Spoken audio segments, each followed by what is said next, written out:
하나님 말씀 오셨습니다. 하나님 말씀은 요한복음 20장 30절부터 31절까지 말씀 보시겠습니다. 요한복음 20장 30절부터 31절까지 말씀, 신약성경 제 성경으로는 184페이지입니다. 신약성경 184페이지 요한복음 20장 30절부터 31절까지 말씀 찾으셨으면 제가 봉독하겠습니다. 예수께서 제자들 앞에서 이 책에 기록되지 아니한 다른 표적도 많이 행하셨으나 오직 이것을 기록함은 너희로 예수께서 하나님의 아들 그리스도이심을 믿게 하려 함이요 또 너희로 믿고 그 이름을 힘입어 생명을 얻게 하려 함이니라. 아멘. 이 시간은 소교리문답 제3문입니다. 네 번째 강의가 되죠. 소교리문답 제3문. 사람의 성경에 가장 중요하게 가르치는 것이 무엇인가 우리가 한번 살펴보도록 하겠습니다. 제가 질문하겠습니다. 성경이 가장 중요하게 가르치는 것은 무엇입니까? 성경이 가장 중요하게 가르치는 것은 사람이 하나님을 대하여 믿는 것은 무엇인가, 하나님께서 사람에게 요구하시는 본분은 무엇인가 하는 것입니다. 네, 자 우리가 오늘 제3문을 이제 살펴보게 됩니다. 우리가 지난 시간에 우리가 무엇을 살펴봤죠? 성경만이 우리가 하나님을 즐거워하고 영화롭게 할 수 있는 유일한 기준을 제시한다 그랬습니다. 이 부분은 굉장히 중요한 부분입니다. 왜냐하면 우리가 예수를 믿는다는 것이 무엇인가? 예수를 믿는다는 건 우리가 하나님을 기뻐하고 즐거워하며 하나님을 영화롭게 하고 하나님을 기쁘시게 해드리는 것. 이것이 우리가 예수 믿고 나서 우리에게 나타나는 특징입니다. 우리가 예수를 믿고 나서 우리가 이것에 대한 욕망을 느끼지 않는다고 한다면, 우리에게 이것에 대한 욕구가 없다고 한다면 우리 속에 아직 하나님의 사랑이 우리 마음에 부음받지 않았다는 것을 의미합니다. 사도 바울이 얘기했던 것처럼 우리가 예수를 믿게 될 때에 하나님의 사랑이 우리의 마음속에 부음받았습니다. 그래서 우리가 예수를 믿고 나면 그 다음부터 나타나는 건 영원한 천국에 대한 소망만 있는 것이 아니라 어떻게 하나님을 기쁘시게 해드릴까? 어떻게 해야 하나님을 영화롭게 할까? 어떻게 하면 내가 하나님의 영광 위에서 삶을 살아갈 것인가에 관한 이런 고민이 이제 시작됩니다. 이것이 시작돼야 정상입니다. 우리가 예수를 믿고 나서도 여전히 어떻게 해야 잘 먹고 잘 살까? 어떻게 해야 내가 내 행복대로 살 수 있을까? 어떻게 해야 내 욕심을 채우며 살 것인가? 여러분, 이것만 여전히 생각하고 있다면 아직 우리가 예수 믿는 게 뭔지 모르는 겁니다. 오늘날 우리가 예수 믿고 성령으로 거듭났다, 내가 은혜를 받았다라고 하는 말을 납득을 못합니다. 근데 이것이 의미하는 바는 우리가 하나님의 영광을 위해서 사는 것에 대한 기쁨을 이제 갖게 되었다는 것입니다. 그래서 우리가 지난 시간에 살펴봤던 게 뭐예요? 성경만이 우리가 하나님을 즐거워하고 영화롭게 할 수 있는 기준을 제시하고 있다. 그래서 우리가 이 기준을 예수를 믿고 나면 어떻게 하면 하나님을 기쁘시게 해드릴 것인가에 관한 기준을 이제 자꾸 찾게 되죠.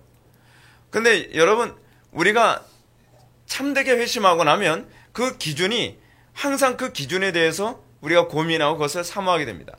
근데 우리가 소위 잘못된 은혜를 받았을 때 나타나는 특징이 뭐냐면 자기 만족적 신앙에 빠져요. 자기 만족적 신앙이라는 것이 무엇이죠? 굉장히 여전히 자기 중심적이라는 겁니다. 자기 중심적이라는 면에서는 변한 게 전혀 없어요.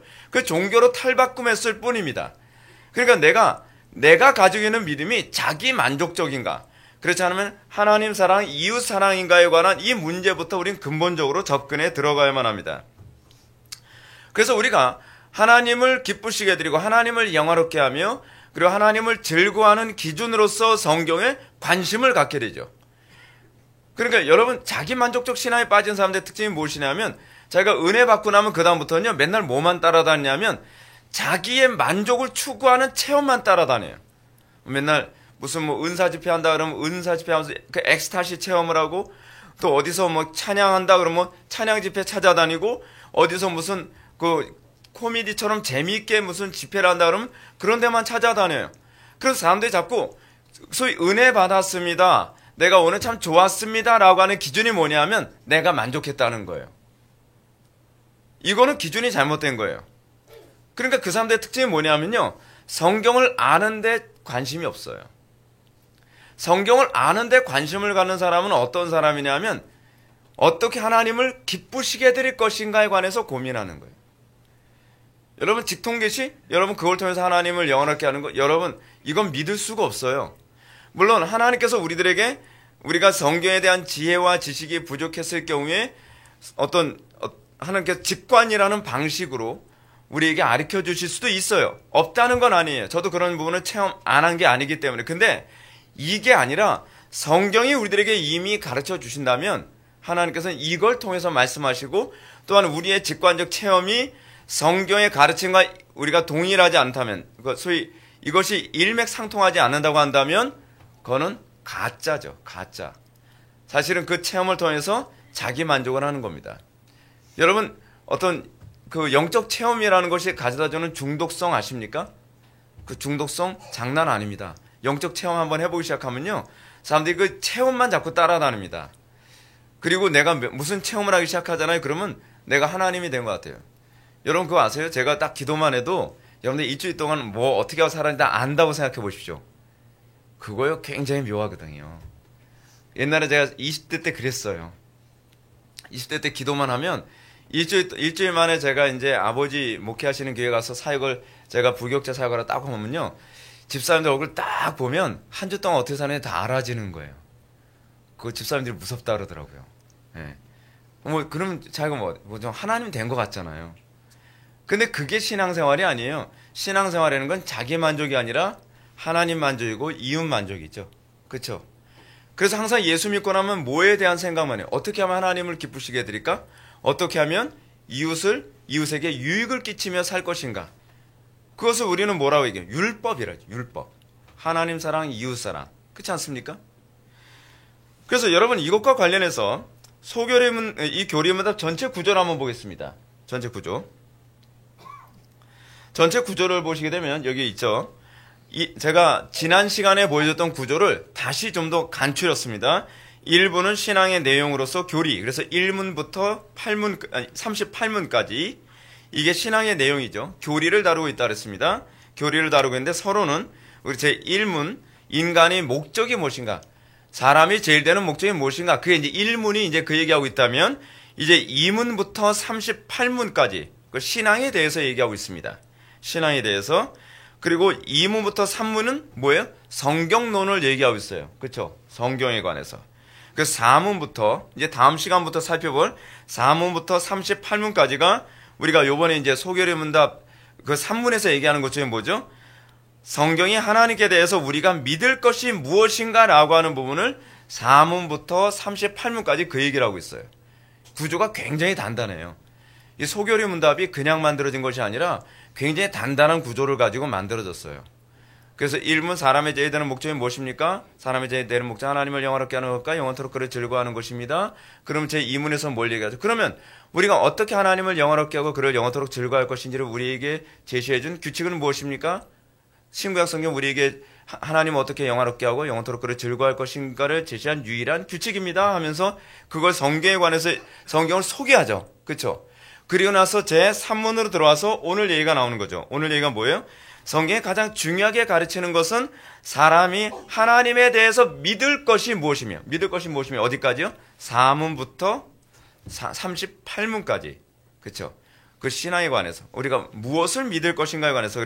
그리고 하나님께서 사람에게 요구하는 본분은 무엇입니까? 라고 하는 뭐예요? 이건 실천에 관한 것이겠죠. 실천에 관한 것. 그래서 다시 넘어가면 2부 신앙의 의무에서 39문부터 107문까지 사람의 본분에 관해서 얘기하고 있습니다. 그러니까 오늘 이 3문은 사실은 이제 내일부터 마지막 107문까지 나오게 될 전체에 관한 또 요약이라고도 할 수 있고 그것을 풀어서 이제 다음 시간부터 이제 나오게 됩니다. 이런 구조를 한번 보면 좋죠. 그래서 사람의 본분을 뭐라고 얘기합니까? 십계명. 그렇죠? 그리고 은혜의 방편, 그리고 또 기도에 관한 가르침이 이렇게 나옵니다. 은혜의 방편하면 뭐가 나오죠?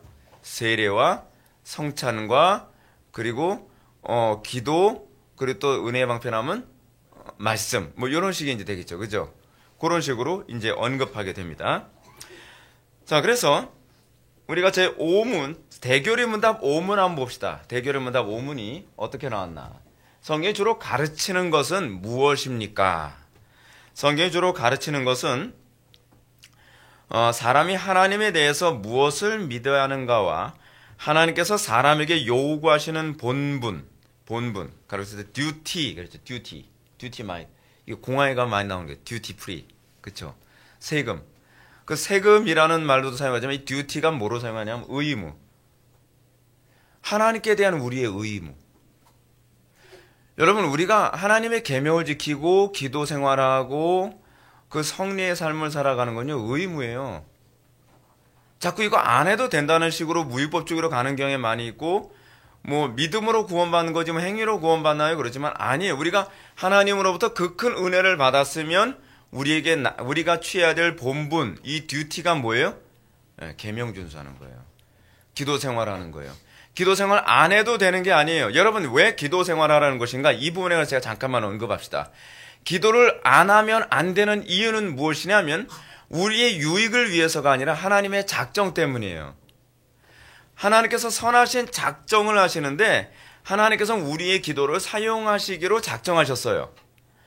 그러니까 하나님께서는 우리가 기도를 안 하게 되면 하나님의 그 선하신 섭리가 진행이 안 되는 것이 아니라 다른 사람의 기도를 사용해서라도 하나님께서는 그것을 진행하신단 말이에요. 그러면 우리가 기도를 안 하는 것이 죄예요? 죄가 아니에요? 죄죠. 우리는 자꾸 기도를 어떤 거로 생각하죠? 내 개인의 경건의 유익 정도로만 생각을 하죠. 근데 그건 아니에요. 그건 일부예요. 지극히 일부. 여러분, 예수님께서 우리들에게 기도문을 가르치셨을 때에 마태복음 6장에서 주기도문의 중요한 핵심이 뭐죠? 뭘 구하라 그러죠? 하나님의 나라와 하나님의 의를 구하라. 기도의 목적은 사실은 제1 목적은 내가 아니라 하나님의 역사와 작정을 이루는 수단이에요. 하나님께서는 우리의 기도를 사용하셔서 그분의 일을 하시기로 작정하셨어요. 그래서 우리가 기도를 할 때에 우리가 구할 바를 알지 못하나 구하게 하는 것은 하나님의 작정을 진행하도록 하기 위해서 우리의 기도를 사용하신다는 거예요. 그래서 하나님께서는 무슨 일을 하실 때에 먼저 뭘 사용하시죠? 우리의 기도를 먼저 사용하시고 그 다음에 그 일을 하세요. 이걸 이렇게 이해하게 되면 기도를 해서 부흥이 일어나는 것이 아니라 하나님께서는 부흥이 일어나기 전에 어떻게 하시죠? 우리에게 기도를 하게 하시죠. 하나님께서 한 나라에, 예를 든다면 하나님께서 메시아를 보내시려고 하실 때에 하나님께서 그냥 메시아를 보내시는 것이 아니에요. 하나님께서는 먼저 택한 백성들에게 기도를 하게 하시고 그 다음에 메시아를 보내시죠. 자, 또 다른 개념 봅시다. 하나님께서는 이스라엘 백성들이 애굽에 종살이하고 있었을 때에 그들이 하나님께서 이미 아브라함에게 작정하셨죠. 430년 만에 출애굽 해주겠다고 이미 아브라함에게 약속하셨음에도 불구하고 하나님께서는 이스라엘 백성들이 하나님께 부르짖게 만드시죠. 부르짖고 하나님께서 들으시고 그리고 그 기도를 사용하신 다음에 하나님께서는 모세를 택해서 이스라엘 백성들 출애굽하게 하시죠. 기도 없이 하나님의 일이 진행되질 않아요. 그러니까 기도는 우리의 의무예요. 하나님 백성으로서의 의무래, 듀티예요. 마치 세금 내는 것과 같아요. 이거를 소결의 문답을 만들 때 웨스트민스터 사원에서 그 영어를 모국어로 사용하는 사람들이 이 소결의 문답 제 3문 그리고 대결의 문답 제 4문을 할 때에 본분이라서 듀티라는 단어를 사용했다는 것을 우리는 기억해야 할 필요성이 있어요. 마치 우리의 이 기도 생활, 이 경건 생활은 마치 하나님께 세금 내는 것과 같다고 생각을 하십시오. 아예. 그것이 바로 그들이 생각하는 기도의 개념이에요. 우리는 마치 기도 안 하고 성경 공부만 잘해도 하나님께서 기뻐하실 거라고 생각하는데 여러분, 하나님께서 우리에게 얼마나 많은 기도를 요구하는데요. 저는 여러분들이 할 수만 있다면 더 많은 기도를 하기를 원합니다.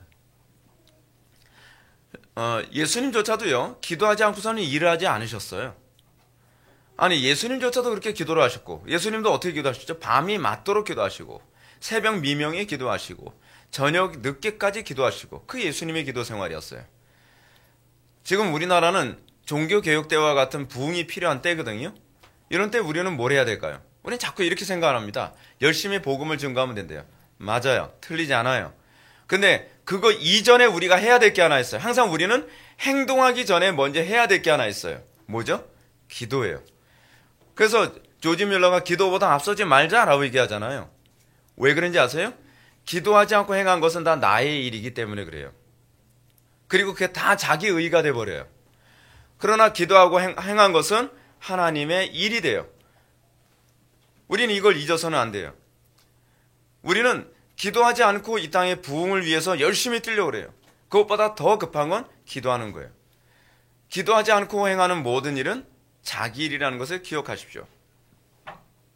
그래서 성경이 주로 가르치는 것을 소교례입니다.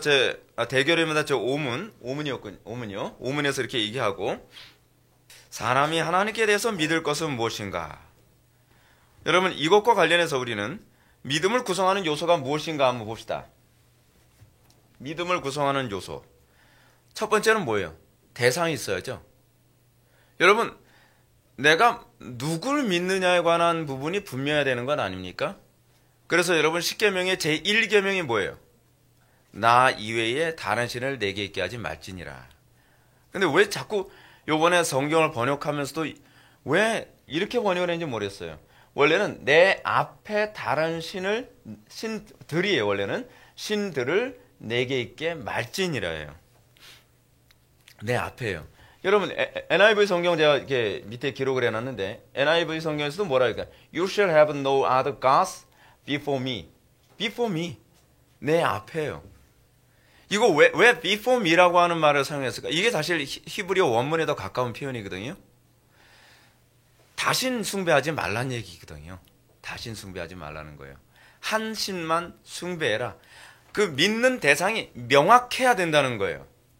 우리는 하나님을 믿고 있다고 생각하지만 우리는 하나님도 사실 믿고 있는 경향이 많이 있거든요.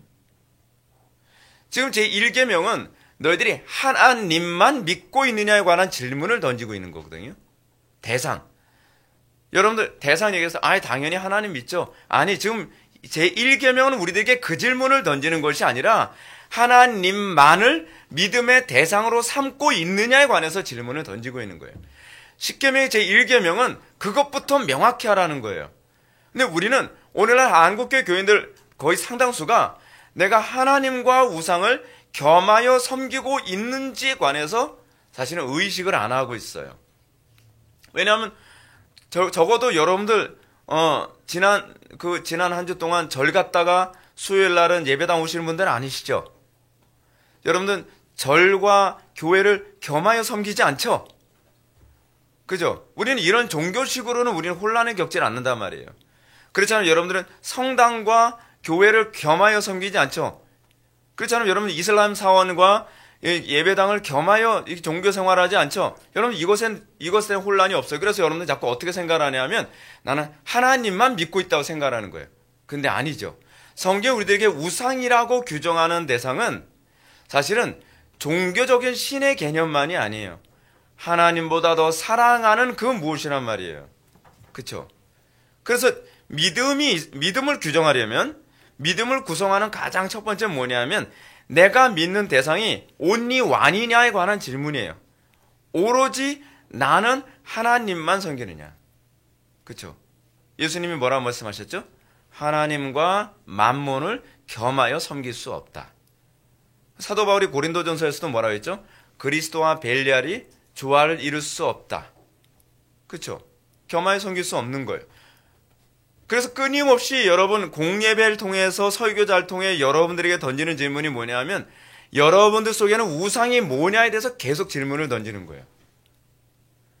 그래서 왜 그렇죠? 모든 공적 예배 때 설교 때마다 사실은 이거에 대해서 계속 질문을 던져요. Before me에 관해서요.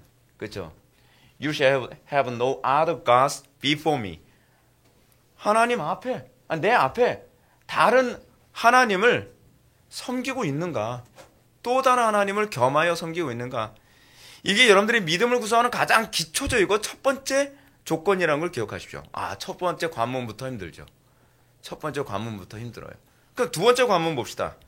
내용이죠. 이건 제2계명과 부합합니다. 자, 그럼 여러분들 이렇습니다. 그래요. 저는 하나님만 섬겨요. 좋아요. 하나님만 섬깁니다. 그러면 여러분들이 믿는 그 하나님은 어떤 하나님인가요? 두 번째 관문도 만만치가 않아요. 그렇죠? 내가 믿는 하나님은 어떤 하나님인가? 여러분, 왜 교리가 중요하냐 하면 많은 사람들이 나름대로 하나님을 다 믿고 있다고 생각을 합니다. 우리 뒤에 가서 좀 더 이 부분에 대해서 좀 더 자세하게 살펴볼 거예요. 근데 나름대로 다 하나님을 믿고 있다고 하는데 그 하나님이 성경에 나오는 하나님이 아닌 경우가 많다는 거죠.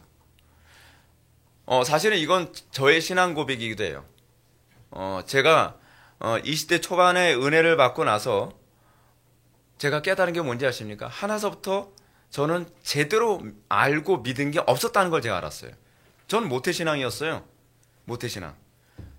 우리 집은 4대째 예수를 믿어요. 그래서 저는 당연히 신앙생활을 잘하고 있다고 생각을 했어요. 그런데 제가 하나도 제대로 알고 있는 게 없더라고요. 그래서 제가 20대 초반부터 제가 들이팠던 게 뭐예요? 용어 정리를 그때부터 시작한 거예요. 구원이 도대체 뭐야? 구원이 뭔가 했더니 내가 알고 있는 구원하고 성경이 가르치는 구원하고 너무 다른 거예요.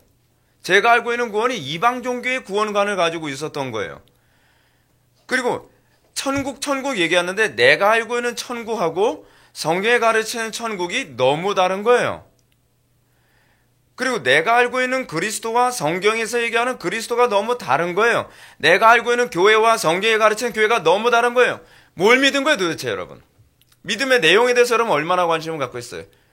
우리 한국 사람들이 가지고 있는 가장 치명적인 문제가 뭔지 아십니까? 우리나라 사람들은 점검을 잘 안 한다는 거예요. 당연히 익숙하니까 당연히 내가 믿는 하나님이 그 하나님이겠지. 여러분들이 머릿속에 떠올리는 하나님은 어떻게 해요? 어떤 하나님이에요? 아담 옆에서 딱 이루고 계신 하나님이신가요? 그런 하나님이 아니에요. 그런 하나님이. 제가 성경을 계속 연구하고 본문을 연구하면서 설교할 때마다 여러분들 뭘 느끼죠?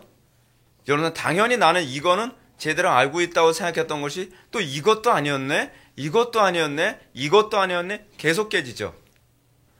우리는 얼마나 믿음의 내용에 대해서 관심을 갖고 있나요? 한국교회 교인들은요, 진짜 자기가 before me, 내 앞에 하나님만 섬기고 있는 것인지 다른 우상을 겸하여 섬기는지 조차도 점검도 없을 뿐만 아니라 내가 하나님만 섬긴다고 한다면 그 하나님이 어떤 하나님인지에 대한 내용에 대해서도 전혀 의식도 못하고 그냥 종교 생활을 하고 있단 말이에요.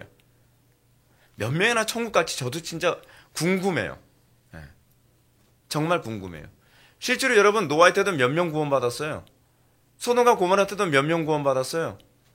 마지막 때 예수님께서 구원받을 자가 많다 그래요? 예수님도 제자들에게 그렇게 얘기하시죠. 구원받을 자가 많습니까? 아니. 여러분들이 내가 믿는 하나님이 어떤 하나님이신지에 대해서 관심이 없다면 여러분들이 어떻게 하나님을 기쁘시게 해드릴 거예요? 그렇잖아요.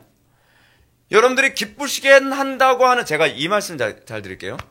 제가 오늘 그 설교하기 위해서 잠시 제가 락강이라고 하는 사람에 관해서 이제 제가 좀 글을 좀 봤었는데, 락강이 어떤 사람이냐 하면 프로이트의 영향을 받아서 소위 분석 철학이라고 하는 개념을 도입해서 프로이트의 이 정신 분석학을 좀 더 새롭게 재해석한 사람이에요. 근데 락강은 소위 인간의 의식에 관해서 얘기하면서 말이에요. 소위 절대적인 옳음은 없다고 생각을 하는 사람이에요. 문제가 뭐냐면 여러분, 우리가 하나님을 섬긴다고 하는데 그 사람은 뭐냐면 욕망에 관해서 많이 얘기하거든요. 자기만족. 그래서 자기만족에 관해서 얘기하면 사람들이 다 반응 좋죠. 근데 문제는 여러분들이 섬기는 하나님이 여러분들의 만족을 위해서 섬기는 하나님일 수 있다는 거예요. 그러면서 난 하나님 잘 섬기고 있다고 생각하는 거예요. 교회 열심히 나오죠. 봉사 열심히 하죠. 기도생활 열심히 하죠. 뭔가 자니 열심히 사회에서도 공헌을 많이 하죠. 그런데 문제가 뭐냐면 이게 자기만족인 거예요. 자기만족. 제가 뭘 알게 된지 아세요? 다른 교회에서 아무리 열심히 봉사하던 사람도 하나님 만족을 위해서 이렇게 살아야 됩니다. 그럼 그 열심히 어딘지 모르게 온데간데 사라져버려요. 다른 교회에서는 이렇게 난다긴, 난다리, 난다신, 그랬던 사람인데 어떻게 된 게 여기서는 긴다로 바뀌어요. 긴다로. 왜 그래요? 그 이유가 뭐예요? 사실은 자기가 다른 교회에서 신앙생활할 때 그게 자기 열심이고 자기 만족이었던 거예요. 하나님을 기쁘시게 해드리는 것을 명확하게 규정해서 하나님을 기쁘시게 해. 하나님이 이런 분이시고 그렇기 때문에 하나님을 이렇게 기쁘시게 드리는 거야 하니까 맥이 풀려버리는 거예요. 별로 의욕이 안 생기는 거예요. 왜 나는 의욕이 안 생기죠? 옛날 교회 있을 땐 정말 전 난다 하면 김이었거든요. 근데 왜 그럴까요? 점검해 봐야 돼요. 그것이 여러분들의 자기 만족적 하나님이에요. 그 자기 만족적 하나님이 사실은 이미 그 자연 철학에서 BC 7세기나 뭐 6세기 자연 철학을 얘기할 때 그 자연 철학에서 헤라클레이토스가 얘기하는 소위 자기 신성화일 수도 있다는 얘기예요. 우리는 그거 자기 신성, 내가 나를 섬기고 있는 것, 내가 나를 하나님으로 섬기고 있는 것인지도 모르면서 열심히 신앙생활하는 거죠. 하나님을 기쁘시게 한 게 아니에요, 사실은요. 자기를 기쁘게 하는 거예요, 자기를. 그래서 셰퍼는 뭐 이렇게 얘기합니다. 우리는 내용 없는 표상과 싸워야 한다. 표상은 뭐죠? 표상. 예를 들어서 그리스도라는 표상, 또는 하나님이라는 표상, 기독교라는 표상이 있는데 우리는 그것에 내용이 없단 말이에요. 내용에 관심이 없어요. 내가 섬기는 하나님의 내용이 뭐죠? 내가 섬기는 그 그리스도는 어떤 그리스도죠? 셰퍼는 이거와 싸워야 된다는 거예요. 이게 바로 20세기나 21세기의 기독교 신앙의 도전이에요. 우리는 끊임없이 이 도전에 직면해 있어요. 그리고 오늘날 많은 기독교인들이 신앙생활을 열심히 한다고 하는데 내용을 아는 데는 관심이 없어요. 그래서 요즘에는 대부분 교회가 교리에 별로 관심이 없는 거예요. 교리에 관심이 없는 가장 중요한 이유는요, 사실은 목회자부터가 교리에 관심이 없어서예요. 교리 설교를 해야 된다고 하는데 사실은 자기부터 불이 없는 거예요. 아니, 내가 불이 없는데 어떻게 교인들이 그것을 사모하게 만들어요? 저는 우리 교회 교인들 되게 자랑스러운 게 뭐냐면, 우리 교회 성도들은 막 제가 시키지도 않아도 교리책 읽고 뭐 바빙크다, 셰퍼다, 뭐 로이드 존스다, 뭐 이런 분들의 책 그 딱딱하고 재미없는 책들을 읽는 걸 너무 좋아해요. 그리고 저한테 어떤 교리책 읽는 게 좋은가요? 뭐 오늘도 뭐 어떤 그 교회 사책 읽는 거 좋은가요? 너무 좋아요. 자꾸 물어보세요. 너무 좋은 거예요. 왜냐하면 거기에 우리의 표상에 내용을 채워가는 과정이거든요. 여러분, 그래서 세 번째 뭔가요? 믿음을 구성하는 세 번째 요소? 은혜죠. 아니, 믿음을 구성하는 요소로서 대상과 내용은 이해하겠는데, 그러니까 내가 누구를 내가 믿을 것인지, 그리고 내가 믿는 자의 내용이 무엇인지 알 수 있는데 도대체 은혜가 왜 들어오는가? 은혜. 믿음은요, 성령의 적용하심이 없이는 믿음이 생기지가 않아요. 그래서 그래요. 그래서 에베소서 2장 8절부터 9절 보면 믿음은 너에게서 난 것이 아니요 하나님의 선물이다. 믿음은 대상과 내용을 신자에게 적용하시는 하나님의 수단이 되죠. 하나님의 수단입니다. 믿음은요, 내가 믿는 게 아니죠. 제가 용어 정리하면서 믿음에 대해서도 제가 정의를 한 적이 있었습니다. 우린 자꾸 어떻게 생각하죠? 내가 믿습니다 하면 내가 믿는 거라고 생각하죠. 침을 얼마나 세게 튀겼냐에 따라서 내가 믿음이 강해질 거라고 생각을 하는 거죠. 근데 여러분, 아무리 침을 많이 튀어도 그건 믿음이 생기지가 않아요. 믿음은 하나님의 선물이에요. 하나님의 선물. 믿음은 하나님께서 우리를 그리스도와 연합시키는 하나님의 수단, 성령님께서 사용하시는 수단이라는 거죠. 만약에 믿음을 우리가 믿는 것이라고 한다면, 내가 믿는 것이라고 한다면, 이렇게 주장하는 것을 우리는 뭐라 하냐면 소위 신율법주의라고 얘기를 해요. 믿음이 일종의 하나의 율법이에요. 그래서 우리는 자꾸 어떤 얘기, 그것도 못 믿어. 야, 너 교회 그렇게 오래 다녔는데 그렇게 믿음이 없어? 막 정죄한단 말이에요. 정죄한다고 생기는 게 아니에요, 믿음은. 믿음은 어떻게 해줘야 돼요? 기도해줘야 돼요. 믿음은 그 속에 가난함이 있어야 돼요. 그리고 하나님께서 그에게 은혜를 부어주셔야죠. 만약에 우리가 내가 믿어서 무엇이 된다, 내가 믿어서 천국 간다 라고 한다면, 또는 내가 믿어서 내 병을 날 줄 믿습니다 해서 이것이 믿음이라고 생각한다면, 그것은 뭐가 되냐면 관념론이 돼요. 관념론 하면 잘 와닿지 않죠. 뉴에이지가 돼요. 그러니까 생각하는 대로 모든 것이 만들어진다라고 보는 거예요. 그래서 소위 관념론자들은 이런 얘기하죠. 요즘 뉴에이지 운동가도 그러잖아요. 전에 옛날에 80년대 때 나왔던 어떤 그 팝송이 하나 있었어요. 근데 그 팝송 제가 이제 기억이 안 나는데, 팝송의 그 뮤직비디오에 보게 되면은 어떤 남자가 사랑하는 여자하고 이제 헤어졌는데, 그 여자를 다시 만나고 싶어요. 만나고 싶은데 이 사람이 비행기 타고서 이제 그 어느 지역을 떠나면서 계속 정신을 집중해서 그 여자를 생각을 해요. 그 여자가 나한테 와라. 그 여자한테 나한테 와라. 나한테 와라. 하면 온다는 거죠. 그랬더니 여자가 막 마음이 왜 가고 싶지? 가고 싶지 하면서 뮤직비디오가 그런 거예요. 제가 그렇게 살았다는 거 아닙니다. 예. 뮤직비디오에서 막 그러더니 그 여자가 막 그 남자한테 달려오는 거예요. 뭐죠? 여러분들 믿음을 이런 식으로 생각하라고 했단 말이에요. 믿음은 내가 어떤 생각을 하고 그것을 믿습니다 하면 낫는 게 아니에요. 간혹가다 분이 이렇게 얘기합니다. 여러분들이 꿈꾸는 대로 됩니다. 꿈을 꾸는 것도 내가 꾸는 게 아니에요. 그렇죠? 하나님께서 예를 들어서 어떤 사람이 하나님께서 꿈을 주셨다고 합시다. 난 대통령이 꾸는 꿈을 가지고 있어. 근데 그 사람이 진짜로 대통령이 됐어요. 꿈꾼 대로. 그럼 그 사람이 꿈을 꿨기 때문에 대통령이 된 겁니까? 아니면 하나님께서 그 사람을 대통령으로 세우기 위해 그 목표를 향해 달려가도록 그에게 꿈을 넣어 주신 겁니까? 예, 완전 달라요. 선후를 우린 자꾸 바꿔서 생각하는 경향이 많이 있단 말이에요. 그렇죠? 오늘인가 어저께인가도 우리 아들하고 이제 그런 얘기했어요. 그 무회전 공을 뻥 찼는데 공이 이렇게 딱 움직이면서 이제 골대로 딱 들어갔다는 거예요. 딱 들어갔는데 이 무회전 수술하니까 이렇게 움직여서 가는 것 같다는 거예요. 아니 그게 아니라 아빠 보기에는 공이 움직인 게 아니라 바람이 공을 움직인 거야. 무슨 말인지 여러분 아시죠? 우리가 눈에 보이기에는 공이 보이니까 공이 스스로 움직여서 들어간 거로 생각하는데 사실은 그게 아니라 눈에 보이지 않는 바람이 회전을 안 하니까 공을 움직이는 거거든요. 그 기류가. 우리는 반사적으로 자꾸 눈에 보이는 것으로 해석을 하는 경향이 많이 있어요. 자, 무슨 말씀 드리는지 알죠? 꿈을 꿨기 때문에 꿈이 성취된 것이 아니라 그것이 성취되도록 하기 위해 하나님께서 왜 보이지 않는 하나님께서 우리의 머리에 꿈을 심어주신 거예요.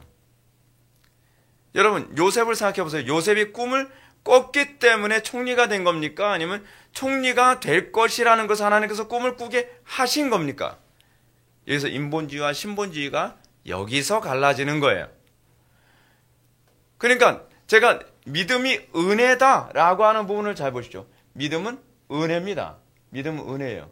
근데 이제 이런 얘기가 나옵니다. 우리가 이제 또 고민해야 될 게 뭐냐면 믿음은 어떻게 나죠? 그럼요? 목사님, 믿음은 들으면서 난다 그랬잖아요. 라고 여러분들 자꾸 얘기합니다. 그렇죠? 믿음은 들으면서 나죠. 그리고 들음은 예수 그리스도의 말씀으로 말미암느니라. 그럼 자꾸 이제 사람들이 이렇게 얘기합니다. 그럼 목사님, 일단 자꾸 듣는 자리에 나와야 되잖아요. 여러분 그 소리 굉장히 많이 들었죠? 듣는 자리에 나오면 믿음이 생기는 거 아닙니까? 그 자꾸 들으면 믿음이 들어가는 거 아닌가요? 이거 항상 본문을 이렇게 해석을 해서 문제예요. 문제. 그래서 사람들이 자꾸 어떻게 얘기를 하냐면 일단은 누가 예수 믿고 누가 그 구원받을 사람인지 모르니까 목사님 교회 문턱을 자꾸 낮춰야 돼요. 자꾸 낮춰서 복음 들을 수 있는 기회를 많이 제공해야죠. 근데 그러면서 점점 어떻게 되죠? 교회 안에 저희 하나님의 말씀으로 살 의향이 없는 사람, 복음에 대해서 목말라지도 않은 사람들이 들어와가지고 교회를 먼저 다 접수해버려요. 교회가 세속화돼 버린단 말이에요. 그럼 뭐라 그러죠? 그건 하나님께 맡겨야죠. 뭘 맡겨요? 맡기기는 우리가 잘못한 건데 우리가 성경을 잘못 해석한 건데요. 왜 잘못 해석한 거라죠? 틀림없이 믿음은 들으면서 난다 그랬잖아요. 들음은 예수 그리스도의 말씀으로 말미암느니라. 그럼 여러분 이 듣는다는 얘기가 도대체 무슨 말이에요? 신약 성경 전체에서 믿음이 들음이다라고 했을 때 들음이란 무슨 얘기란 말이에요? 자, 흥미로운 얘기를 제가 하나 해드릴게요. 말씀을 들어야 구원을 받는다고 얘기했죠. 근데 사도 바울이 디모데 후서에서 뭐라고 얘기하냐면 하나님의 말씀을 뭐라고 얘기하냐면요. 하나님의 호흡이라고 얘기했어요. 하나님의 감동으로 된 것으로 교훈과 책망과 의로 교육하기에 유익하니라. 근데 이걸 왜 감동으로 번역했는지 모르겠어요. 하나님의 호흡이거든요. 그러니까 NIV 성경에서도 이걸 God bless라고 번역했잖아요. God bless. 근데 이게 일부러 God bless라고 번역한 거예요, 이게. 왠지 아세요? 이게 창세기에서 하와는 빼놓고 아담을 흙으로 이렇게 창조하고 나서 하나님께서 그 코에 생기를 불어넣으심으로 생명이 됐죠. 그쵸? 여러분 잘 보세요. 우리가 구원받기 이전에 우리는 어떤 상태죠? 우리는 마치 죽은 흙덩어리와 같은 상태죠. 그쵸? 죽은 흙덩어리와 같은 상태인데 흙덩어리와 같은 상태에게 생기가 들어가는 방식이 뭐냐면 말씀이라는 거예요. 그래서 사도 바울이 성경은 하나님의 호흡으로 된 것으로 라고 얘기하는 거예요. 그럼 말씀을 듣는다라고 하는 얘기는 무슨 얘기예요? 물리적으로 귀로 듣는다라는 의미가 아니란 말이에요. 말씀을 듣는다라고 하는 것은 그 하나님께서 그 말씀을 통해 우리를 구원하시고 창조하신다는 개념인데, 잘 보세요. 하나님의 말씀이 우리 속에 들어가서 이 말씀 우리에게 생기가 되는 이 방식이 성경에서 뭐라고 얘기합니까? 너희가 하나님의 말씀을 들을 때에 사람의 말로 듣지 아니하고 하나님의 음성으로 들었도다. 옳도다. 이 말씀이 너에게 역사하시는도다. 듣는다라고 하는 것은 성령께서 조명하신다라는 개념이에요. 성령께서 그에게 효력 있는 부르심을 허락하신다는 개념이에요. 하나님의 이 말씀을 통해서 우리에게 효력 있는 부르심이 주어졌을 때에라야만 구원을 얻는다는 얘기죠. 자, 그런데 잘 보세요. 우리가 하나님의 말씀에 대한 바른 교리와 이해 없이 우리가 구원을 받을 수 없음을 좀 한 가지 더 증명해야 되겠습니다. 여러분들 출애굽기 35장에 보면 성막을 만드는 장면이 나와요. 성막을 만드는 장면. 근데 성막을 만드는 장면에서 오늘 우리 가정 예배 드렸을 때 본문이 그 35장이었거든요. 근데 35장에 보면 35장 한번 좀 펴보시기 바랍니다. 출애굽기 35장. 제가 아주 흥미로운 부분을 좀 말씀드릴게요. 여러분들 다 아시는 얘기지만 다시 한번 눈으로 확인하는 것이 굉장히 유익합니다. 출애굽기 35장.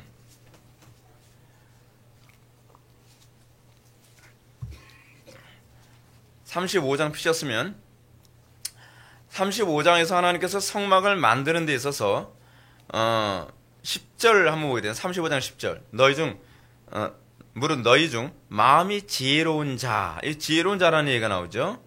그리고 또 21절 보면 마음이 감동된 모든 자, 이런 표현이 나오고요. 그리고 31절 보게 되면 하나님의 영을 그에게 충만하게 하여 지혜와 총명과 지식으로 여러 가지 일을 하게 하시며 라고 하는 얘기가 나옵니다. 그리고 35절 지혜로운 마음을 그들에게 충만하게 하사. 그리고 36장 1절도 한번 봅시다.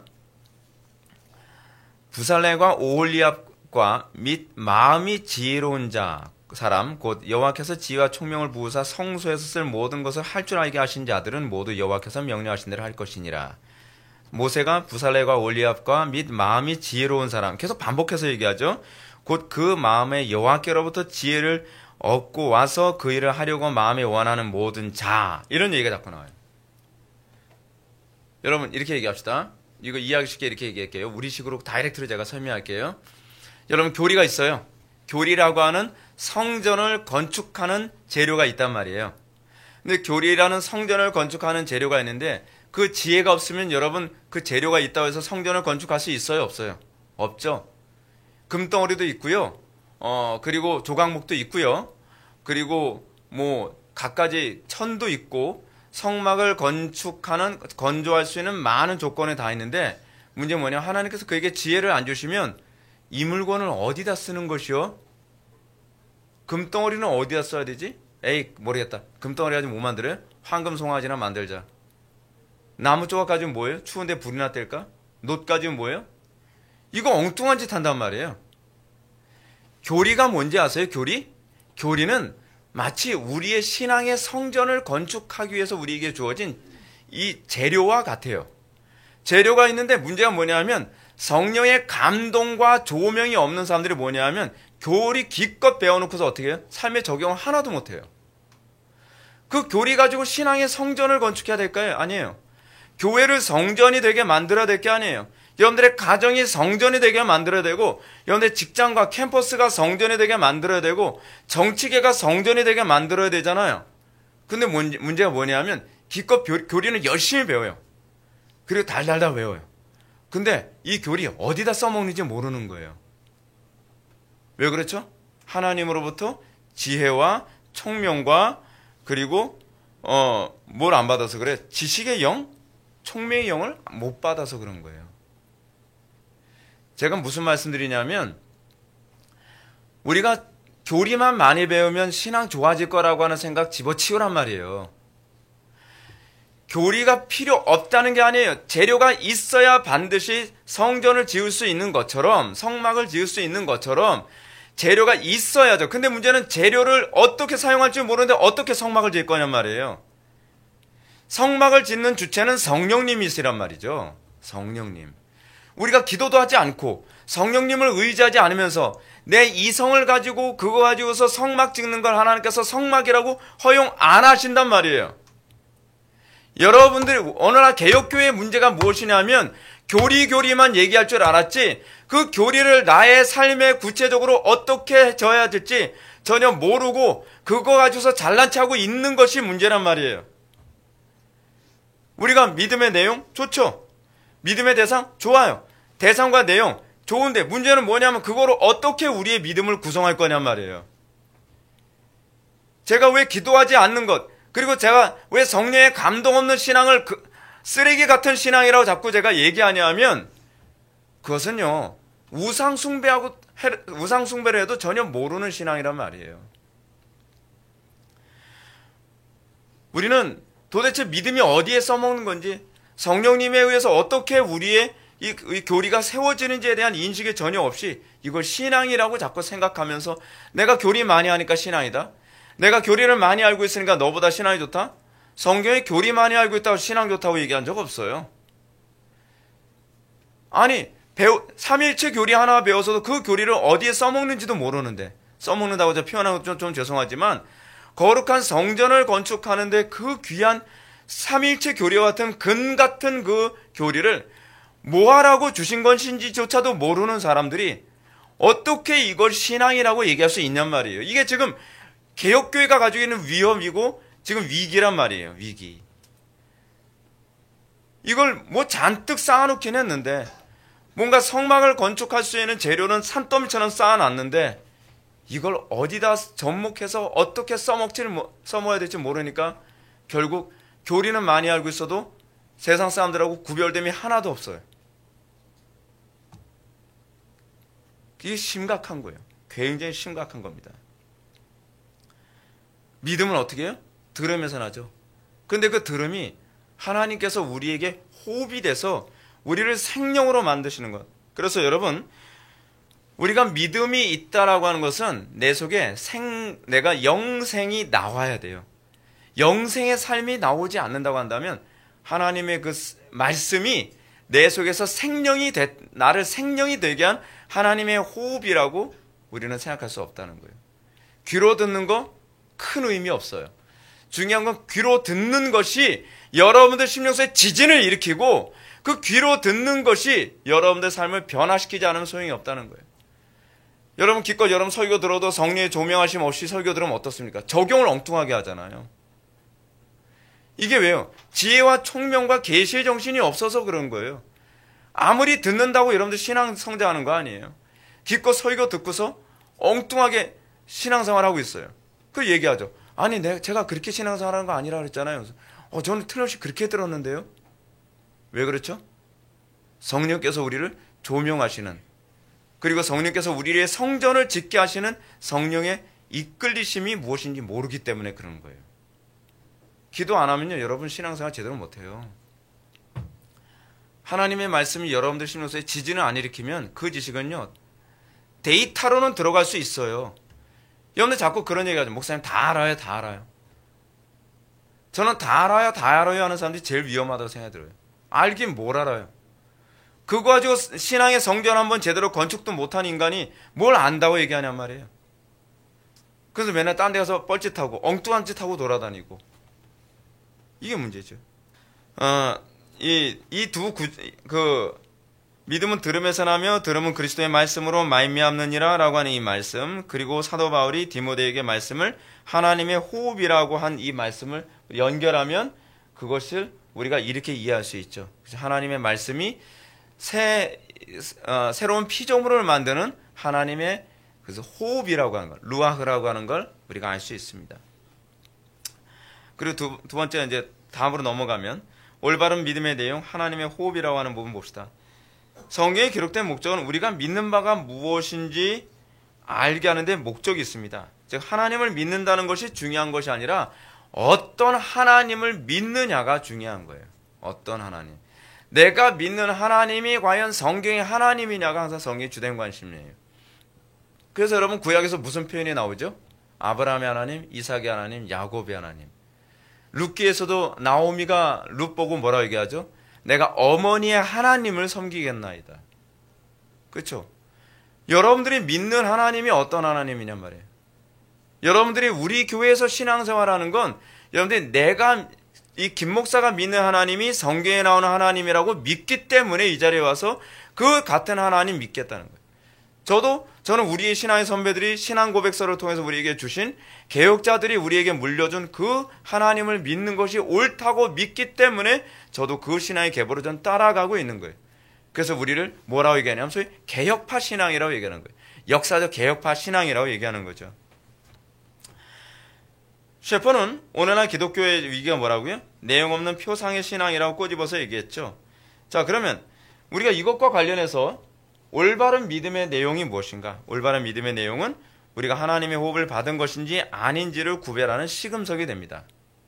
여러분들 하나님을 섬겼다고 해서 여러분들이 하나님의 호흡을 받았다라고 얘기할 수 없어요. 여러분들 교회에서 봉사 많이 한다고 해서 여러분들 하나님의 호흡을 받았다라고 얘기할 수 없고, 여러분들이 열심히 종교 생활한다고 해서 여러분들이 하나님의 호흡을 받았다고 할 수 없죠. 하나님을 믿는다고 하더라도 자기 소견에 옳은 대로 믿는 것은 사실 다른 영을 소유한 것입니다. 여러분들이 어떤 영을 소유했느냐는 여러분들이 그 말씀 앞에서 여러분들이 정직하게 서 있어야 돼요. 기독교 신앙을 객관화하지 않고 개인화하는 것은 전형적인 철학적 태도입니다. 우리는 신앙생활에 있어서 신앙을 객관화하는 걸 되게 싫어하잖아요. 객관화하는 걸 싫어해서 나타나는 사람이 뭐냐면 요즘엔 신앙 고백서를 안 가르쳐요. 교회에서요. 또 뭘 안 가르치죠? 교리를 안 가르치죠. 교리 가르치면 기분 나빠요. 왜냐하면 교리가 가르치는 신앙의 내용과 내 신앙의 내용이 다르니까 기분 나쁜 거예요. 저는 교리를 보면 너무 반가워요. 왜냐하면 내 신앙의 내용을 너무 설명을 잘 해줬어요. 저는 제가 개혁파 신학을 걸으려고 해서 제가 개혁파 신앙 걷게 된 게 아니라 그랬잖아요. 저는 개혁파 신앙이 제 신앙을 너무나 설명을 정확하게 해주기 때문에 저는 이것이구나 라고 저는 정말 확신하게 된 거거든요. 여러분들이 정말 참 하나님을 만났다고 한다면, 여러분들이 성경에 나오는 하나님을 만났다고 한다면 여러분들 교리를 정말 기뻐할 수밖에 없어요. 저는 교리가 너무 좋아요. 저는 신앙 고백서가 너무 좋아요. 왜냐하면 제가 믿는 바가 무엇인지 더 선명하게 만들고 더 견고하게 만들기 때문이죠. 여러분, 이 교리가 주관화되는 것, 그러니까 신앙이 주관화되는 것, 각자 자기 소견에 옳은 대로 믿는 것, 그리고 그것 때문에 열심을 내는 것, 그건 신앙이 아니라는 걸 기억하십시오. 윤병훈 교수라고 총신대학교에서 이제 철학 과목을 가르치는 교수님이신데 지금도 가르치신지는 전 잘 모르겠어요. 근데 그분이 쓴 책에 보니까 이런 내용이 나와요. 여기 이 부분 봅시다. 종교가 절대자를 정의로서 판단하려는 데 반해 철학은 이지로서 파악하려 한다. 종교는 사회적이고 권위적인 데 반해 철학은 개인적이고 비권위적이다. 이런 말을 했습니다. 이게 무슨 소리냐고요? 잘 들어보시죠. 윤병훈 교수가 종교와 철학을 구별지면서 이 표현 속에서 중요한 걸 우리들에게 얘기합니다. 철학은요, 절대적인 그 기준을 제시하는 걸 싫어해요. 철학이 공통적인 신앙 고백을 싫어한다는 얘기입니다. 왜냐하면 철학이라고 하는 것은요, 소위 자기 중심적 사고방식이거든요. 그러니까 철학은 항상 하나님에 대한 믿음을 규정할 때 자기 만족적으로 신앙을 규정하는 걸 좋아해요. 근데 성경은 항상 객관적인 걸 우리들에게 요구해요. 그리고 역사적인 걸 요구해요. 역사적으로 우리의 신앙의 선배들이 뭘 믿었느냐, 그리고 객관적으로 일관성 있고 통일성 있는 신앙이 무엇이냐, 그 객관적인 것을 나에게 주관화하는 것을 우리는 뭐라 하냐면 신앙 고백이라고 얘기해요. 나의 삶 속에서 객관적인 신앙 고백이 나의 삶 속에 적용되어 실제로 나타났을 때 그걸 신앙이라고 얘기한단 말이에요. 근데 여러분들이 생각하는 신앙이라는 것은 뭐예요? 나 혼자 기쁘고 나 혼자 감격됐어요. 어느 날 내가 성경 보는데 나 혼자 감격스러운 거예요. 근데 그 교리하고 아무 관계 없어요. 그 성경의 가르침하고 아무 관계 없어요. 아브라함이 믿었던 하나님이나 이삭이 믿었던 하나님하고 아무 관계 없어요. 그냥 나는 나 혼자 확신 있고 나 혼자 뜨겁고 나 혼자 열심인 거예요. 그럼 뭐가 되죠? 교주가 되는 거예요. 그래서 교주가 나와요. 근데 교주들이 저 하는 얘기가 보면요, 그 사람들이 무식해서 잘 몰라서 그렇지 다 철학을 얘기하고 있는 거예요. 자기는 성경을 얘기하고 있다고 하는데 철학 조금만 공부해 보면요, 이단에서 얘기하는 게 다 철학이에요, 사실은. 그래서 철학함이란 뭐냐면 그 자기가 자기의 주인이 되어 자주적이고 주체적으로 살아가는 것이며, 그것은 내가 나되기 위한 몸부림으로 나와 나를 둘러싼 주변을 돌아보는 것이다. 무슨 말인지 여러분 이해하십니까? 제가 여기서 책에 있는 걸 제가 좀 메모를 해놨는데, 제가 철학책 제가 오늘 그 며칠 전에 읽던 걸요. 철학이란 뭐라고요? 자기가 주인이 되어 자주적이고 주체적으로 살아가는 거예요. 여러분 보시죠. 오늘날 사람들이 신앙생활 하면서 자주적이고 주체적이지 않습니까? 내가 나 되는 거예요. 내가 그리스도와 연합되고 나를 죽이는 것이 아니라 내가 우주의 중심으로 서는 것이고 내가 나 되는 거란 말이에요. 기독교 신앙은 항상 객관성을 추구해요. 여러분, 객관적이다라고 하는 말이 무슨 말이냐면 신적이다라는 의미예요. 왜냐하면 하나님만 객관적이에요. 하나님만 스탠다드 하거든요. 그래서 우리는 항상 객관성을 추구하고 그 객관의 주관화예요. 근데 철학은 뭐죠? 주관을 통해서 객관화시키려고 해요. 자기를 신격화하는 거죠. 그래서 여러분 어때요? 주관을 객관화시키려고 하니까 자꾸 주장하죠. 내 생각이 옳다고 주장해서 자꾸 어떻게 해요? 동조자를 자꾸 만들려고 하죠. 그렇죠? 자기 추종자를 자꾸 만들려고 한단 말이에요. 그러면서 이단이 나오는 거예요. 이단은 사람들한테 자꾸 감동 주고 설득을 해서 말이에요. 자기 중심적 사고는 그래서 뭐가 되냐면 항상 자기 숭배로 가요. 자기 숭배가 자기만 자기를 숭배하는 것이 아니라 주변 사람들도 자기를 숭배하도록 만드는 데 관심을 가져요. 그래서 모든 영광을 하나님께 돌리지 않고 항상 내가 항상 주체적이고 내가 중심적이라는 것을 통해서 다른 사람들이 나를 굉장히 신격화시켜주는 것을 기뻐하죠. 이게 사실은 전세가 돌아가는 사고의 흐름이에요. 그래서 우리가 하나님을 주관적으로 인식하지 않으려 애를 쓰십시오. 여러분들이 믿는 하나님이 과연 성경의 하나님인지를 항상 점검해야만 합니다. 그래서 성경이 우리에게 뭘 얘기하고 있습니까? 성경에 보면 신명기 12장 32절 보면 내가 너에게 명령하는 이 모든 말을 지켜 행하고 이것을 가감하지 말라. 성경을 가감하지 말라 계속 이 얘기하죠. 왜냐하면 신앙은 내 방식대로 하는 게 아니거든요. 사람들이 간혹가다 이렇게 얘기합니다. 기독교는 너무 폐쇄적인 거 아닌가요? 맞습니다. 기독교는 폐쇄적입니다. 우리는 닫힌 신앙을 가지고 있습니다.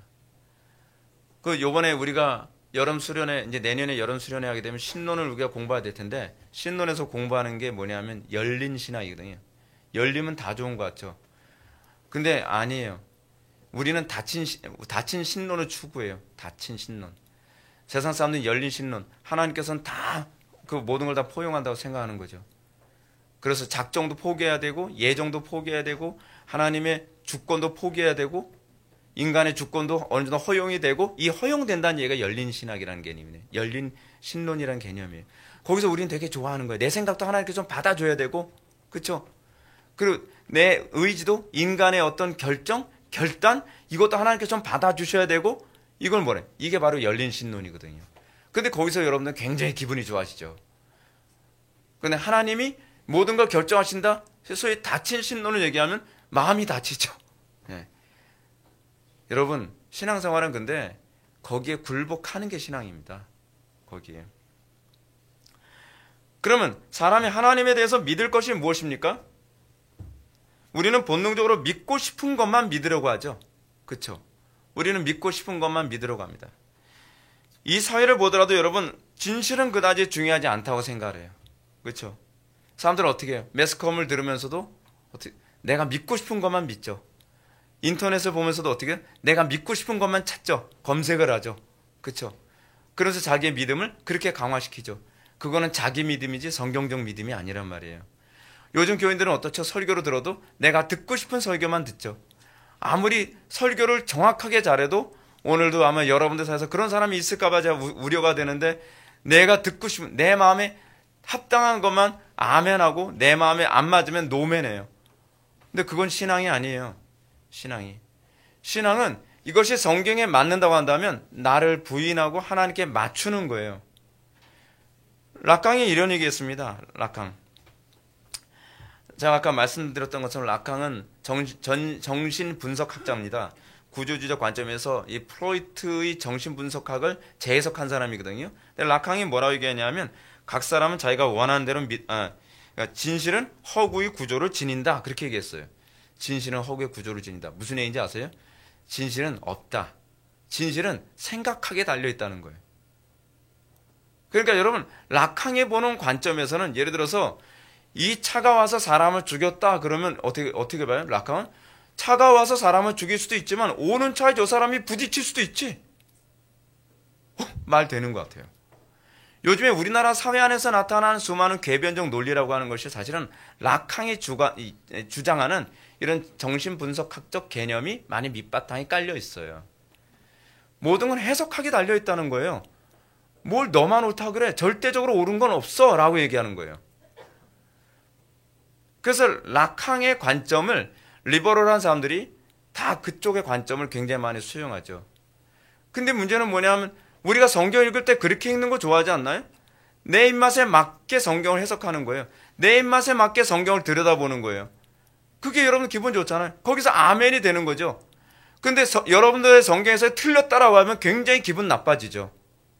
꼭 그렇게만 해석해야 되나요? 여러분들은 본성적으로 락강의 관점을 너무 좋아해요. 여러분. 꼭 그렇게만 해석해야 되나요? 그럼 전 그렇게 해야 돼요. 꼭 그렇게 해석해야 돼요. 본문이 얘기하고자 하는 게 그거예요. 전 굉장히 닫혀있죠. 그럼 저 사람 굉장히 닫힌 사람이네. 근데 맞아요. 그것이 바로 기독교가 가는 길이에요. 그래서 기독교의 길은 좁아요. 그래서 기독교는 박해를 받을 수밖에 없는 이유가 바로 거기에 있어요. 제가 한 가지 말씀드릴까요? 제가 독일에서 지금 선교사역하는 그 후배 선교사님하고 며칠 전에 전화 통화했는데, 그분 하는 얘기가 그거예요. 독일에서는요, 지금 보수적인 신앙적 태도를 견지하면 그 사람은 굉장히 좀 과격한 사람이라고 그렇게 봐요.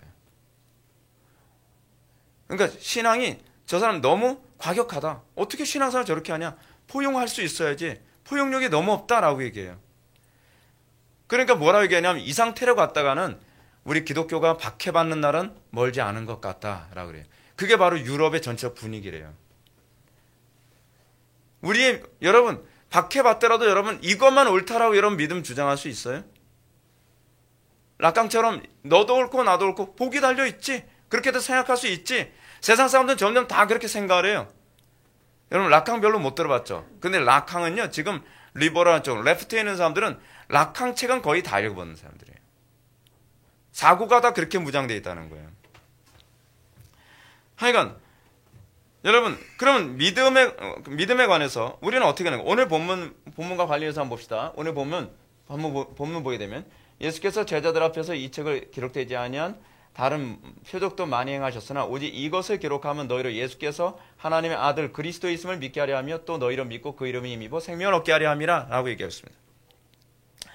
그럼 여러분, 여기서 사람이 하나님께 대하여 믿을 것이 과연 무엇인가? 첫 번째로 우리는 이걸 생각해야 됩니다. 기적이 우리의 믿음의 대상이 아니라는 것을 생각해야만 합니다. 기적은 우리의 믿음의 대상이 아닙니다. 많은 사람들이 기적을 보면 믿을 수 있을 거라고 생각합니다. 아니요. 여러분 예수님의 사역에서도 기적이 나타난 이유가 무엇이냐면 그 기적이 믿음의 내용을 설명해주고 있기 때문에 기적이 나타나는 거예요. 기적 자체가 믿음의 대상이 아니에요. 기적을 보여줬기 때문에 믿는 것이 아니라 기적이 믿음의 내용을 설명해줬기 때문에 믿는 거예요. 완전히 다른 내용이죠. 때로는 어떤 기적은 하나님의 믿는 믿음을 왜곡시킬 수도 있죠. 그건 우리에게 믿음의 대상이 되지가 않습니다. 또 하나, 여러분 찬양 혹은 다양한 프로그램 때문에 믿음이 생겼다는 사람들이 있습니다. 어떤 사람 하는 얘기가 저는요 경배 찬양에서 찬양하는 가운데 저는 은혜 받고 그때 믿음 갖게 됐어요. 가짜입니다, 여러분. 여러분 찬양을 통해서 믿음이 생길 수 있다고 얘기하는 건 얼마나 위험한 건지 아세요? 찬양을 통해서 여러분 찬양의 용도는 믿는 자의 고백이에요. 그리고 믿는 자의 의무가 찬양이에요. 만약에 찬양으로 우리가 구원을 받을 수 있다고 얘기한다면 우리는 선행으로 구원을 받을 수 있다는 것과 같은 논리예요. 왜냐하면 선행은 믿는 자의 의무지 선행을 통해서 우리가 구원을 받는 게 아니기 때문에 그래요. 그 위치가 바로 같은 위치예요. 그러니까 교회 안에서 찬양으로 구원을 받았다. 나 찬양을 통해서 회심했어요. 그 사람 가짜의 가능성이 굉장히 농후합니다. 그런 사람들 치고 말씀 별로 좋아하는 사람 별로 본 적이 없어요. 주관적으로는 말씀을 좋아하죠. 근데 객관적으로 교리를 바르게 이해하는 것에 대해서는 굉장히 따분해해요. 왠지 아세요? 자기가 믿는 하나님이 그 하나님이 아니거든요. 그러니까 여러분, 왜 우리는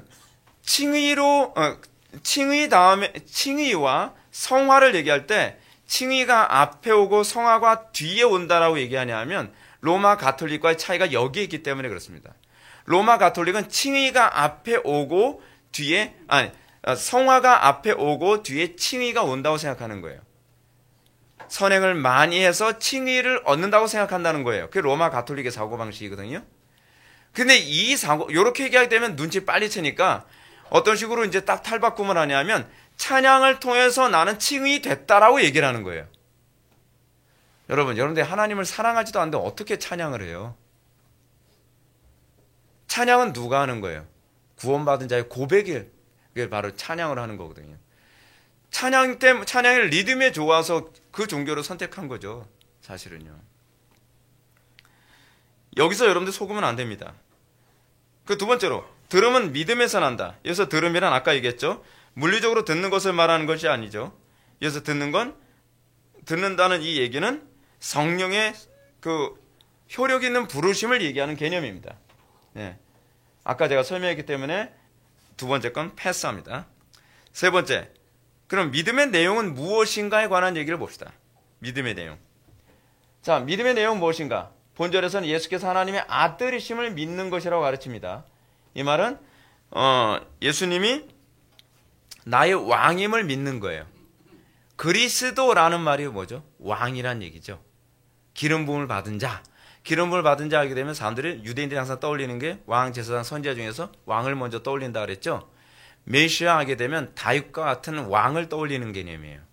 그러면 예수께서 하나님의 아들이심을 믿고 예수께서 하나님의 아들이시요 그리스도이심을, 그리스도가 빠졌는데 그리스도이심을 믿습니다라고 하는 것은 예수님의 나의 왕 되심을 믿습니다라는 표현이에요. 그럼 예수님을 나의 왕 되심을 믿는다는 게 무슨 얘기예요? 예수님의 명령은, 예수님의 가르침은 우리가 무조건 따르고 복종합니다. 이게 믿음이에요. 이게 믿음. 이게 믿음의 내용이에요. 여러분 성경에 가르치면 무조건 여러분들을 복종시키고 굴복시키고 따를 준비가 되어 있습니까? 그게 이제 십자가죠. 자기의 정과 알고 십자가에 못 박아야만 예수님의 뒤를 따를 수 있어요. 그렇죠? 그래서 예수님이 뭐라고 말씀하시죠? 아무든지 나를 따라오려거든 자기를 부인하고 자기 십자가를 지고 나를 따를 것이니라. 자기 생각 버리지 않고 예수님 따라갈 수가 없어요. 자기 고집 버리지 않고 예수님 따라갈 수가 없어요. 자기 감정 버리지 않고 예수님 따라갈 수가 없어요. 자기의 이익 포기하지 않고 예수님 따라갈 수 없단 말이에요. 그래서 예수님께서 아무든지 자기를 부인하지 않고 나를 따를 수 없다라고 하는 얘기는 바로 그 얘기를 하신 겁니다. 그 예수를 믿는 세 가지 방식을 한번 봅시다. 첫 번째 자유주의를 한번 봅시다. 자유주의. 19세기, 그러니까 18세기 이성주의의 영향을 받은 자유주의. 19세기에 소위 그 뭡니까? 고등비평이 등장하면서 자유주의가 나왔는데 그들은 예수님의 왕 되심을 역사적으로 거부해요. 그런 사람 자신 존재한 적도 없다. 제자들이 신화처럼 만든 거다. 소위 성경이라고 하는 것은 제자들이 만든 소위 동화 같은 얘기다. 뭐 이제 이런 식으로 해서 예수님의 역사성 자체를 부인하는데 문제는 이게 예수님의 역사성 자체를 부인했더니 뭐가 없어져 버렸냐면 성경에 나오는 그 모든 게 다 없어져 버리는 거예요. 성경 자체가 없어져 버리는 거예요. 왜냐하면 모두가 다 예수님과 연결되어 있거든요. 도덕성 그리고 수많은 교리들 성경에 나오는 모든 것들이 예수님과 다 연결되어 있기 때문에 결국 19세기 자유주의 신학은 얼마 못 가서 20세기 초반에 문을 닫아요. 문을 닫고 나니까 그 다음에 뭐가 나타나요? 사람들이 소위 이제 바르트 신앙이 나타나는데 그거는 뒤에서 봅시다. 또 하나 예수를 믿는 또 한 가지 방식이죠. 교회 안에 어떤 사람이죠? 민중신학, 해방신학. 예수를 민중의 오클로스, 민중으로 투영을 해요. 그래서 우리는 예수를 따른다. 우리는 예수님이 우리의 그리스도이시고 왕이라고 믿는다. 근데 그 왕이 누구라는 거예요? 바로 오클로스라는 거예요. 민중이라는 거예요. 민중. 해방신학자들이 하는 얘기예요. 그래서 소위 민중의 음성을 듣는 것이 예수를 따르는 것이다 라고 설교를 해요. 그래서 여러분 많이 들었었죠. 국민의 소리를 들으십시오 라고 하는 얘기가 바로 소위 인민민주주의적 표현 방식이에요. 그거를 신학적으로 표현하면 예수 그리스도야말로 민중이다. 그러므로 우리가 예수 그리스도를 따르는 것이 민중을 따르는 것이 예수 그리스도를 따르는 것이다 라고 얘기를 하죠. 이런 식으로 예수가 그리스도임을 따르지 않는 또 다른 방식 중에 하나가 바로 이거죠. 그 세 번째가 뭐냐면 번영신학입니다. 번영신학. 번영신학은 굉장히 익숙해요. 예수님 풍요와 행복을 주는 만몬으로 투영을 해요. 그렇죠? 그러니까 예수님이 나한테 행복 주고 예수님이 나한테 성공 주고 예수님이 나한테 풍요 주고 예수님이 나에게 병 고쳐주면 나는 죽기까지 따르오리. 근데 예수님이 나에게 고생 주고 예수님이 나에게 손해를 끼치고 예수님이 나한테 실패 주고 예수님이 나에게 어려움을 주면 절대로 못 따름. 그렇죠? 오직 예수의 개념이 우리하고 달라요. 예수가 그리스도이심을 의미한다는 것은 아골골짝 빈들에도 주님을 따르는 거죠. 그렇죠? 주의 뜻이라고 한다면 우리는 어디를 따르겠습니다가 돼야 되죠. 그죠? 또 하나 있죠. 뭐가 있죠? 신정통주의. 19세기에 자유주의 신학이 이제 문을 닫게 되니까 칼 마르트라고 하는 사람에 의해서 나타난 신학이 이 신정통주의인데, 신정통주의는 그리스도를 어떤 식으로 따라요? 변증법적 방식으로 따라요. 정반합의 합으로서 따르죠. 정반합서 합으로 따르는 방식이 뭐예요? 성경 읽다가 내 마음대로 성경 본문 해석하는 거예요. 성경 본문 읽다가 오늘 이게 내 감동이 돼요. 큐티가 그거 아닙니까? 성경 보다가 내 마음에 감동되면 역시 나는 믿음이 좋아. 그러면서 성경의 가르침을 직관과 자기 현실에 맞춰서 따지는 거예요. 내가 현실에 아픈 상태인데 내가 성경을 보는데 이 성경 본문이 내 죄를 지적하는 것으로 해석하는 것이 아니라 이게 나를 위로해 주는 거로 해석하고 뭐 그러는 거예요. 예. 그런 식으로 성경을 직관적으로 해석해요. 그게 바로 정반합으로서의 예수 그리스도예요. 항상 그 사람들에게서 예수 그리스도는 뭐죠? 위로의 하나님이죠. 그렇죠? 항상 그런 사람에게 있어서 예수 그리스도는 어떻죠? 희망의 하나님이죠. 희망의 그리스도죠. 항상 성경은 나한테 희망을 줘. 내가 죄인이라는 걸 깨닫게 하고 내가 더욱더 그리스도께로 나아가게 만드는 것이 아니라 나에게 항상 희망과 소망을 주죠. 그래서 바르트식으로 설교를 하면 다 좋아해요. 그렇죠? 왜요? 본문이 항상 그래서 바르트의 영향을 받은 사람들이 볼트만이나 불트만 같은 사람한테서 희망의 신학이라는 뭐 이런 얘기가 자꾸 나오는 거예요. 모든 걸 다 희망적이게 해석을 하는 거죠. 그건 희망사항이죠. 네. 자, 이 주장은 분명히 다른 예수, 다른 영임에 틀림없습니다. 다른 예수, 다른 영이란 뭘 얘기하는 겁니까? 하나님의 호흡으로 살아난 생명이라고 할 수 없다는 얘기예요. 이거는 다른 호흡이에요. 그가 뭔가 역동적이고 그가 열심히 뭔가 헌신하고 충성을 다하는 것 같은데 그 영이 성령이 아니라 다른 영에 의해서 그 역동성이 나오고 있다는 거예요. 그걸 우리는 대부분 부흥이라고 자꾸 갖다 붙이기 좋아하죠. 근데 여러분 이렇게 하면서도 얼마든지 교인들을 방방 뜨게 만들 수 있어요. 열심히 내게 만들 수 있어요. 신천지 여러분 그 사람들 보십시오. 하나님의 호흡 없이도 얼마나 방방 뜹니까? 그 정도 열심 가진 못 보셨잖아요. 그죠? 오히려 여러분들의 인간의 악한 본성을 자극하면, 그 욕심을 자극하면, 탐욕을 자극하면 훨씬 더 여러분들 방방 뜨게 만들기 쉽고 이용해 먹기 쉬운 거 알고 계십니까? 얼마든지 이용해 먹을 수 있어요. 거기다 속죠, 사람들이. 그럼 개혁파 교회는 어떤가? 예수님의 역사성을 먼저 인정합니다. 그 예수님의 가르침을 정확무한 하나님의 말씀으로 여기고 신앙 고백에 맞춰서 성경을 해석하고 삶에 적용합니다. 그 삶 속에 생명이 나타나지 않으면 생명이라고 볼 수 없는 거죠. 예. 이것이 믿음의 내용을 적용하는 방식입니다. 그러면 하나님께서 사람에게 요구하시는 본분은 무엇인가요? 우리가 이쪽으로 넘어갑시다. 아까 제가 듀티라고 하는 얘기를 했습니다. 듀티가 뭐예요? 본분, 의무라고 얘기할 수 있죠. 마땅히 지켜야 할 의무, 마땅히 지켜야 할, 일종의 제가 아예 세금이라고 생각하라 그랬잖아요.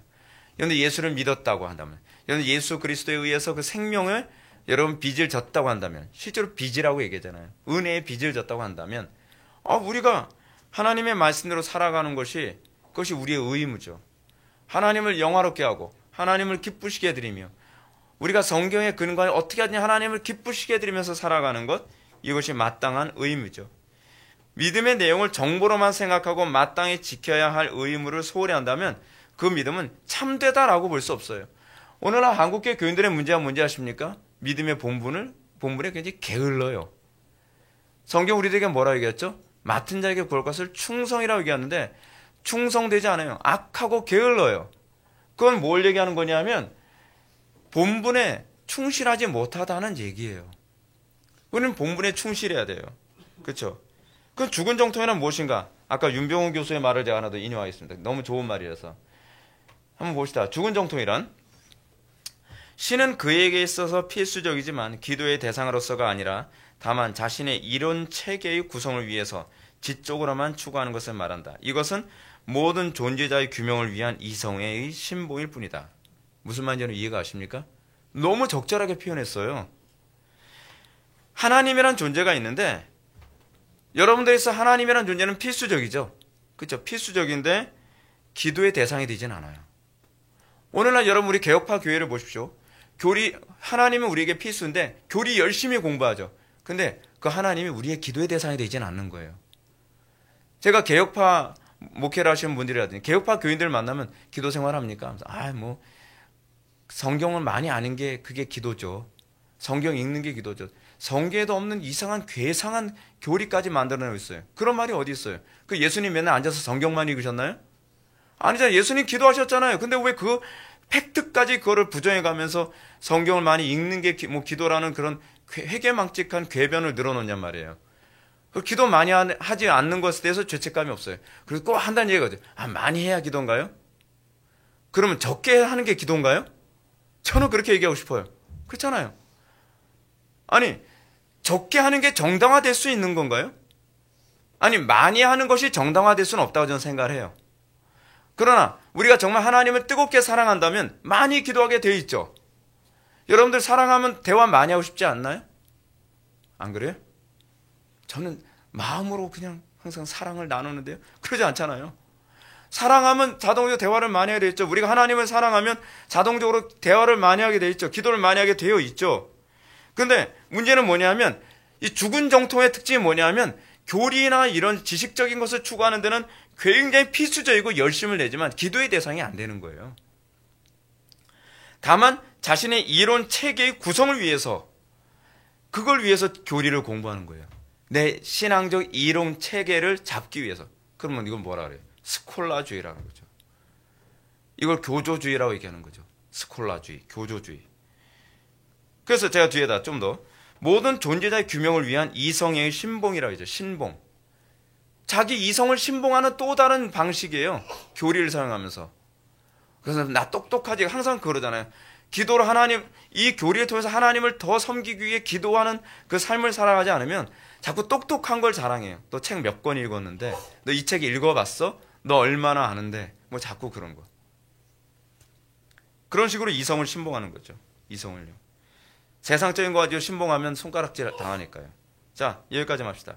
그 결론이 뭡니까? 결론은 한 사람이 성령으로 거듭나면 그에게 자동적으로 나타나는 본성이 있습니다. 어떻게 하든지 하나님을 영화롭게 하고 그를 영원토록 즐거워하는 의식이 생긴다는 거예요. 그렇죠? 이런 의식이 생긴 사람들은 자동적으로 어떻게 하나님을 영화롭게 하고 그를 영원토록 즐거워할 것인가를 고민하면서 뭐를 추구하게 되냐면 성경 말씀을 추구하게 되어 있죠. 그렇죠? 하나님 말씀을 추구하게 됩니다. 이게 정상적인 겁니다. 그리고 하나님 말씀을 추구하면서 그는 어떻게 살아갑니까? 주의 계명을 따르고 그리고 주님 앞에 끊임없이 기도를 함으로써 하나님께 우리의 본분, 이 의무를 수행하는데 열심을 내게 되어 있죠. 이것이 신자입니다. 이것이 전통적으로 우리 개혁교회가 추구하는 신자의 모습이고 이것이 바로 성경이 가르치는 참된 신자의 모습이라는 것을 잊지 마시기 바랍니다. 기도하시겠습니다. 사랑이 많으신 하나님, 우리가 오늘 시간 하이델베르크 요리문답 제3문을 통하여서 하나님을 영화롭게 하는 자들이 어떻게 하나님을 기쁘시게 드리고 우리가 그 의무를 다할 수 있을 것인지 또한 믿음의 내용이 무엇인지에 관해서 우리가 살펴보았습니다. 아버지 하나님, 우리가 아는 것으로 우리의 이성을 신봉하는 그런 이성주의자들, 그런 이성 숭배자들 되지 않게 하여 주시고 우리의 삶 속에 날마다 어찌하든지 하나님을 영화롭게 하고 하나님을 기쁘시게 해드리기 위해 우리가 충성을 다하는 그런 믿음의 백성 될 수 있도록 복을 내려 주옵소서. 예수님의 거룩하신 이름으로 기도 올려옵나이다. 아멘.